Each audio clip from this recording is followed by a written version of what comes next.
तेजस्वी जी को आज भी याद है। हुँ, उन्होंने इनफैक्ट याद दिलाया था कि कोई क्लास असेंबली थी, हुँ, स्कूल असेंबली थी और उसमें एक हमारा परफॉर्मेंस था। हुँ, तो आई थिंक वो क्लास असेंबली उन्होंने भी अटेंड की थी। अच्छा। अब थोड़ा आते हैं राजनीति में।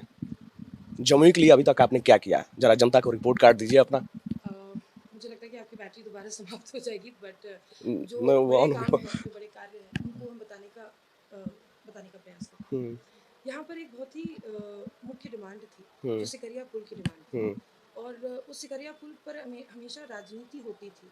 वो राजनीतिक मुद्दा ज़रूर बनता था, लेकिन पुल नहीं बन पाता था। हुँ, और हम जब आए तो एकदम संकल्पित होकर कि नहीं, सिकरिया पुल बनाकर रहेंगे। हुँ, और जब बिहार सरकार के पास उस वक़्त फंड्स नहीं थे, पुलियों का निर्माण नहीं हो रहा था, तो केंद्र सरकार तक उसकी लड़ाई लेकर हुँ, गए। वहाँ से फंड्स लाकर आज के दिन में सिकरिया पुल बन के खड़ा है। सिकरिया पुल के साथ-साथ 2 अदद पुल भी बने, हुँ, जो कि एक वैकल्पिक रास्ता भी बन गया।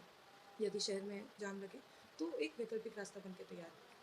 हमारे हमसे पहले जो विधानसभा के टर्म था, हुँ, उन टर्म्स को अगर आप देखें तो कोई 1 पुल या 2 पुल बनाने का काम कर किया होगा, या 3 पुल बहुत ज़्यादा।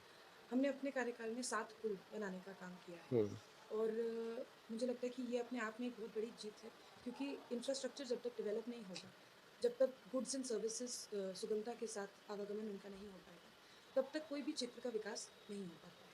तो रोड कनेक्टिविटी और हुँ, ब्रिजेस के माध्यम से रोड कनेक्टिविटी करना एक बहुत बड़ी जीत रही है हमारे लिए। सिर्फ ये 7 पुल नहीं, लेकिन इसके अलावा 168 करोड़ की ग्रामीण सड़कें भी बन रही हैं। हुँ, शहर में जो जाम लगता था, उसके लिए एक बाईपास का डिमांड था, कैरमा मनी अड्डा हुँ, बाईपास, जो पूरा पूरा शहर को बाईपास करेगा। उस रोड का भी शिलान्यास हो गया है, काम शुरू हो गया है। साथ ही साथ एक रिंग रोड हम लोगों ने बनाया है। रिंग रोड उसको संक्षेप में हम लोग कहते हैं, क्योंकि वो 10 किलोमीटर की सड़क है और वो पूरे नगर को घेरती है। हुँ, उसकी चौड़ीकरण और सुदृढ़ीकरण का फंड भी केंद्र सरकार के माध्यम से आया है। वो काम भी आज शुरू हो गया है। और ये तमाम बातें सड़क निर्माण की हुँ, और पुल के निर्माण की हमने की।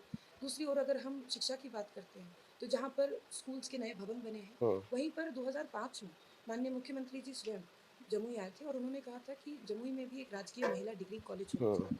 2005 से लेकर 2020 तक का समय बीत गया, लेकिन किसी भी जनप्रतिनिधि ने राजकीय महिला डिग्री कॉलेज बनाने का काम नहीं किया। हुँ, हम आए तो 5 साल में महिला थे, बेटी थे, हुँ, और महिला शिक्षा उम्मीद और भी थी। सशक्तिकरण के लिए एक डिग्री कॉलेज बनाने का एक संकल्प था। हुँ, तो आज के दिन में वो डिग्री कॉलेज बना हुआ है, एडमिशन्स भी कंप्लीट है।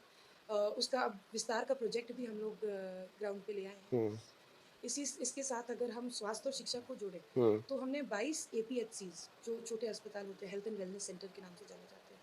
कुल एपीएचसी और हेल्थ एंड वेलनेस सेंटर हमने 22 बनवाए। ऑक्सीजन सिलेंडर्स के लिए जो ऑक्सीजन प्लांट हुँ। है, वो जमुई सदर अस्पताल में लगवाया। अल्ट्रासाउंड, सीटी स्कैन की व्यवस्था शुरू करवाई। आज